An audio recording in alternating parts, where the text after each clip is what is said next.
Hello.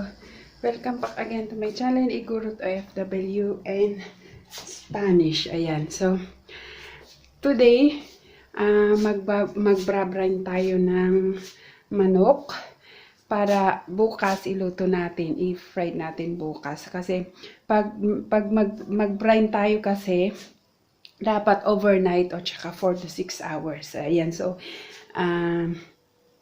samahan nyo ako at yung hindi pa nakakaalam na mag-brine, kung paano process ng pagbabrine ng chicken para pagprituhin mo siya, crispy sa outside, pero pag sa inside ano siya, juicy, parang bang sa Jollibee, 'di ba? Juicy yung ano nila, yung mga chicken nila doon, mga fried chicken nila. So, ayan, ang gagawin natin ngayon ay magbabrine tayo ng manok ng legs na manok. Pwede din na i-brine natin yung whole chicken pag i-roasted natin. Ayan, mas masarap din pag yung roasted chicken ay naka-brine siya, the whole chicken. Ayan. Pero ang gagawin lang natin ngayon ay yung legs.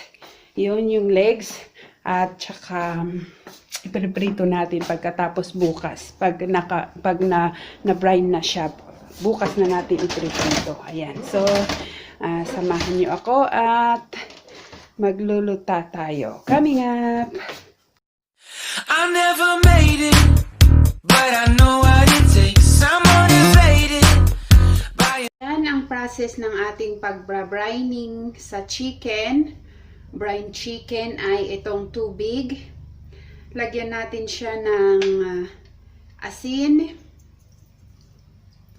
Ayan. Lagyan natin siya ng bay leaves. At saka 2 tablespoons of sugar. Ayan.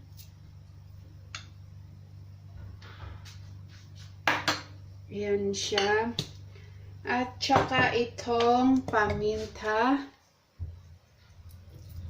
Ayan. Mas maganda yung dinurog ko kasi siya. Ayan. Tapos pwede nyo lagyan ng rosemary. Ganyan. Yung mga herbs na gusto nyo. Ganyan siya. Tapos pakuluan natin ito. Ayan.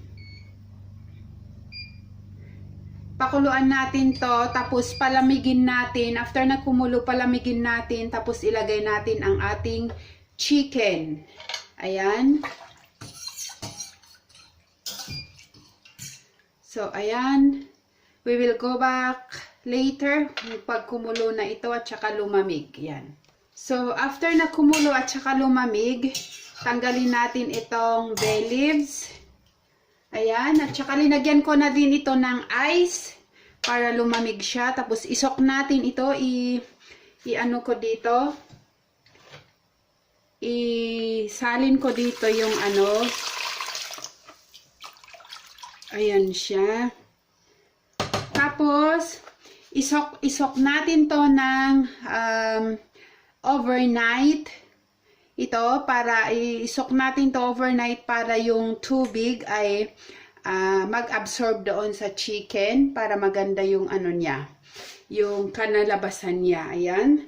Kasi pag mas maganda pag mas matagal, mas maganda. Pero pag wala kayong time na mag-soak ng overnight, pwedeng 4 to 6 hours lang. Ayan. So, hintayin natin bukas. Iluluto natin ito bukas. So isok natin ng overnight. So, see you again tomorrow. So, ito na yung brine natin na magdamag overnight. Ayan, ang ating brine kagabi hanggang ngayong umaga. So, napansin nyo, ayan, medyo parang siya.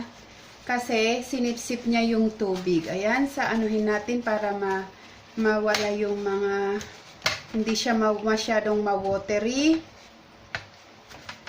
Ayan. Ganito ang magbrabrine ng chicken para gawing fried chicken. Masarap siya at juicy inside.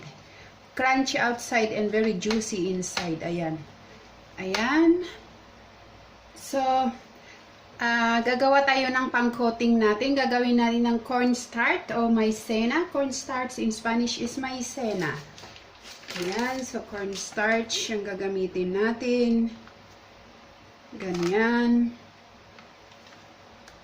Lagyan na lang natin lahat ito para maubos. Ayan siya. Okay.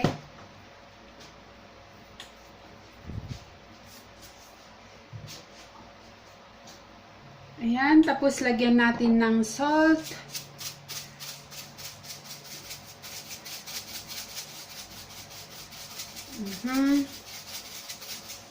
Ayan, tapos lagyan natin ng ground pepper powder.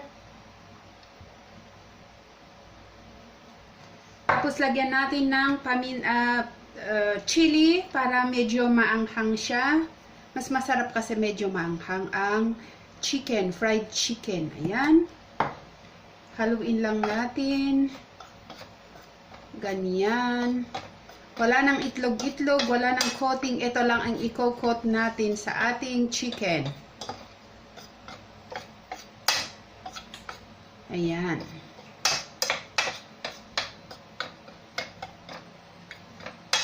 Okay. Ayan. So, ikot na natin ang ating chicken. Napansin nyo siya, medyo tawag nito. Parang lumobo ba yung kasi may tubig na sa loob. Ikot lang natin ng maigi.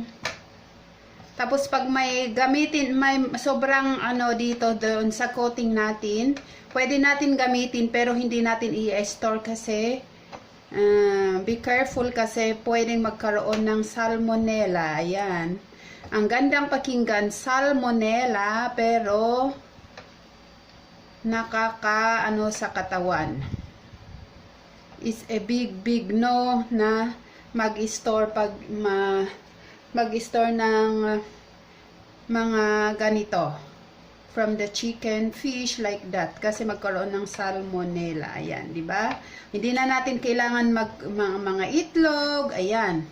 Cornstarch lang siyang gagamitin natin. Paminta, salt, spices. Ibang spices na gusto nyong ilagay. Ayan. Chili powder. Ayan, para mas masarap kasi talaga pag may medyo maanghang ang. Tapos ikot nyo siya ng maigi para manuhan siya ng maigi. Mabalutan siya ng maigi. Ayan. O, diba? Ang sexy ni, chicken, ni leg chicken. Ayan siya. O, diba? Tapos, ipriprito na natin. Dapat ang ating oil ay mainit na mainit. So, ito mainit na itong ating oil. Olive oil. Kaya, ilagay na natin ang ating chicken, ang ating chicken. Isa-isahin lang muna natin. Ayan. Iprito natin siya. Ayan. Talsik. Be careful kasi talagang pumansik yung Oh.